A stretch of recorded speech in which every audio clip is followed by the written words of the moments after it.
Sources attributed to the armed groups in Syria confessed the coming of more than 1,500 foreign fighters to Syria this week via Turkey. Thousands of Americans and citizens of the Syrian community organized mass marches in solidarity with Syria in different US cities.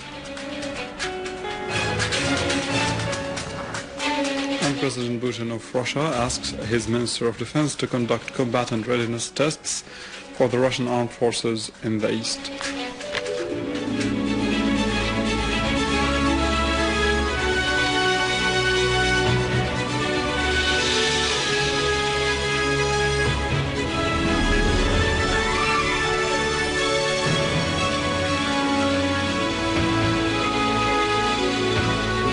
This is news in English from the Syrian television in Damascus. Russia calls on the United States to review the information and stop bid in the situation regarding the possible use of chemical weapons in Syria and to refrain from giving inaccurate interceptions and interpretations in this case. Concerning the claim of U.S. State Department spokesperson Jennifer Psaki accusing Russia of obstructing the work of the United Nations Security Council on ensuring the arrival of the UN expert mission to Syria to investigate on reports about use of chemical weapons.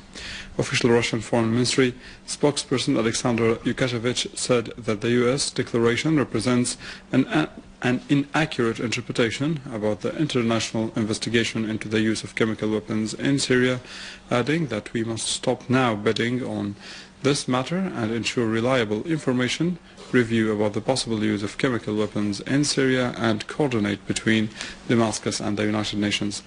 Russia's permanent representative to the United Nations, Vitaly Churkin, said that his country gave the United Nations professionals, which confirms the use of the armed opposition to the use of armed opposition of chemical weapons in Aleppo, affirming that Moscow exerted efforts with the Security Council to facilitate the entry of UN experts to Syria to investigate this alleged use of chemical weapons by armed groups.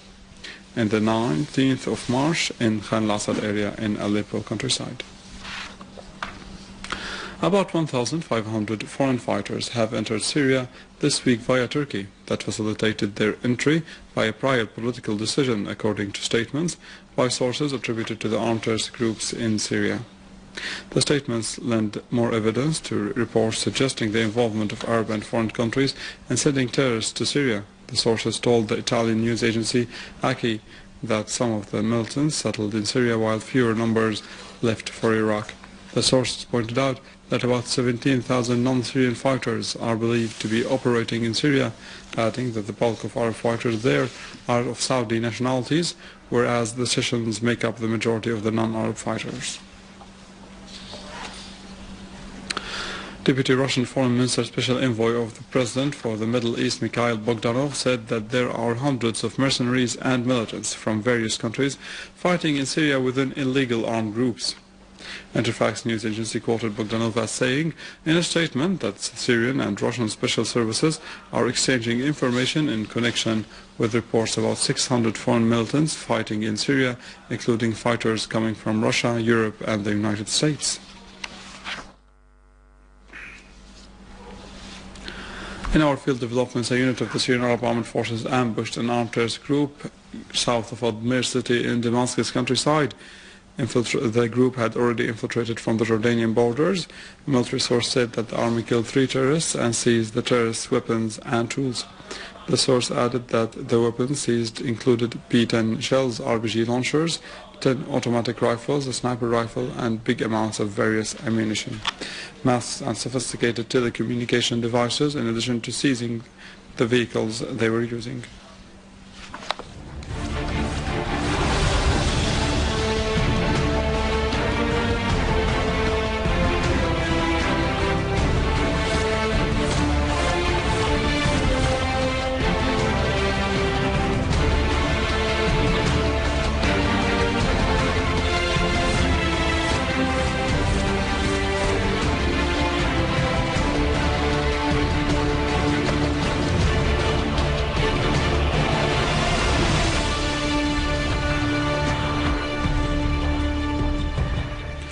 Thousands of Americans and citizens of the Syrian community in different US cities organized mass marches in solidarity with Syria, calling on the US administration to stop supporting terrorists in Syria with money and weapons.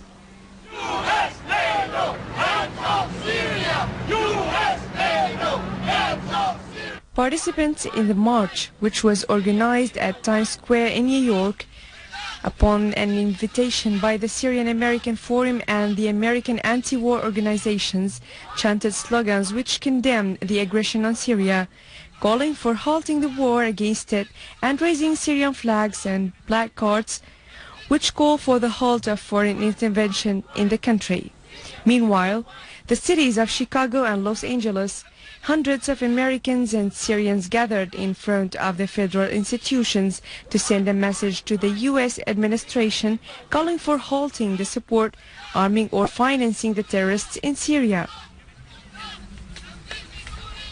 The U.S. has no right to interfere in any country, especially in Syria, because that's what's happening now, is the U.S. is interfering in Syria. They've been planning to take over Syria for a long time, years, and now they're working actively. We oppose that. Today we have once again taken a stand with the people of Syria and against the United States policy of intervention and war. This practice by the United States is, of course, been going on for many years, but the Syrian people are the latest to suffer from it. And I'm here because I believe that Syrians should choose what kind of government they should have and that the U.S. shouldn't intervene. I don't think there's any clear indication that the opposition forces had anything positive to contribute to Syrian society. Similar demonstrations will be organized in several American cities, including New York and Ohio, during the forthcoming days. The Austrian Die Presse newspaper affirmed that the flare-up of the armed conflict between al-Qaeda organization and the so-called Free Army militia reflects the divisions and confusion of the opposition. The Daily pointed out that the West committed grave mistakes in dealing with the crisis in Syria, especially when it allowed the funding of terrorist and Takfiri gangs, pointing out that this move threatens to destabilize the region apart from the danger of terrorist return to Europe. In a related context, the Australian newspaper Vinar Tsutyang stressed that the situation in Aleppo is serious and will lead to a humanitarian catastrophe due to the armed terrorist group's acts of besieging hundreds of thousands of civilians. The newspaper pointed out that the armed terrorist groups prevent the arrival of food, water and medicines to civilians, as the armed groups use the people as humanitarian shields and put them under house coercive. The newspaper clarified that the armed terrorist groups are ready to use all prohibited ways and weapons, including the chemical ones, to achieve their aims in attacking the Syrian Arab Army, especially after the army achieved several victories in many places. Russian President Vladimir Putin assigned Defense Minister Sergei Shoigu to start a surprise test of the readiness of the Russian armed forces for the military forces located to the east of the country. The armed forces will be put in full alert at 1 p.m. in the 13th of July and set out in the fields of training. President Putin informed his defense minister to notify the defense ministers of the foreign countries concerning Russia's plan to take these surprise tests. The Russian defense minister mentioned in a statement that the main aim of this campaign is to test the readiness of the units to carry out their assigned missions and evaluate the level of the army personnel, also processing the units with weapons and military equipment, as this test is going to last for a whole week.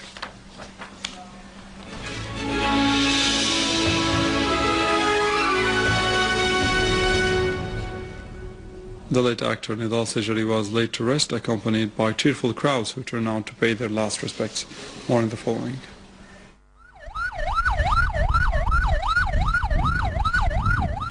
On behalf of President Bashar al-Assad, Latakia Governor Ahmed Sheikh Abdel Qadir offered condolences to the family of the late actor, who expressed gratitude for President al-Assad for the noble gesture. State Minister for National Reconciliation Affairs, Dr. Ali Haider, also participated in the funeral ceremony. The renowned actor passed away last Thursday after long suffering from an incurable disease.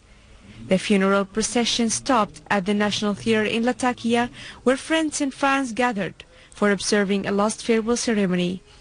The body of Seijari was laid to rest at Al-Rawda Cemetery in Latakia city. Actor Seijari was a shining drama star who played comic roles in well-known TV series such as dalla, A Lost Village, Spotlight, and starred in drama series like Al-Ababid and others. Nedal Seijari was born in Latakia in 1965, graduated from the Higher Institute for Arts and became a member of the Artists' Union in 1991. With this, we end our news for today. Thank you for watching. For more details about Syria and the region, you can view our website in English, www.syriaonline.sy. Government steps to control prices in Syria, and the latest in business and finance in our economic news after the break.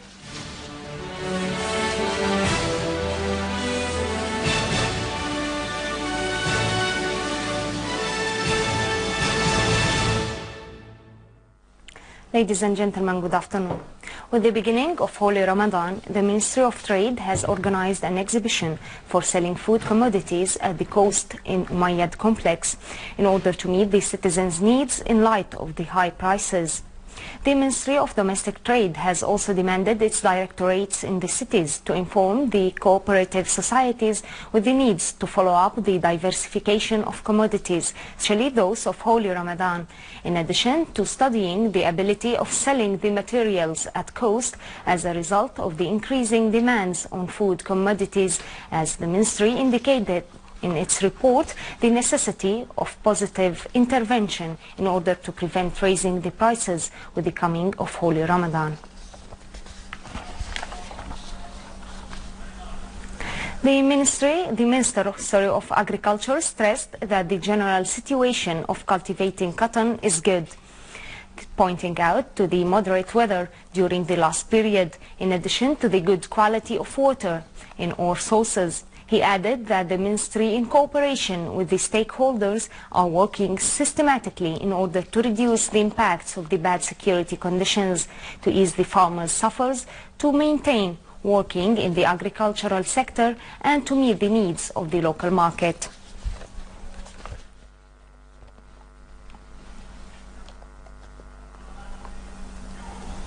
The manager of the General Establishment of Seed Multiplication in Idlib emphasized that the received amounts of wheat and barley were great till now, specifically the hard kinds, which can be used as seeds in the next season. Moreover, till now 5,000 tons of wheat contracted with farmers for the current season were delivered, in addition to 610 tons of barley, noting that the plan of seeds multiplication in Idlib this season includes receiving 15,000 tons of wheat and 3,000 tons of barley.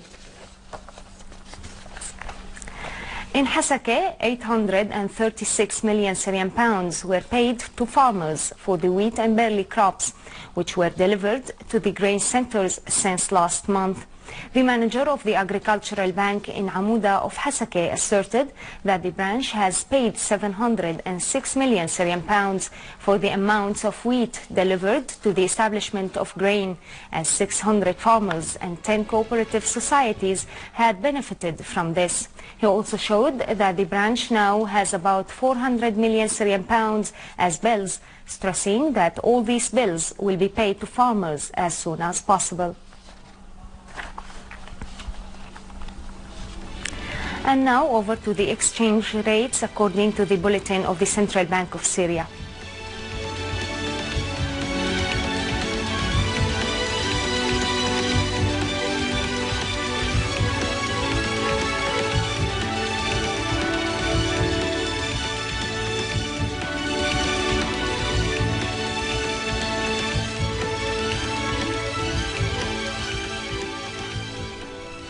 Ladies and gentlemen, this was our economic news for today. Thank you for watching. Goodbye.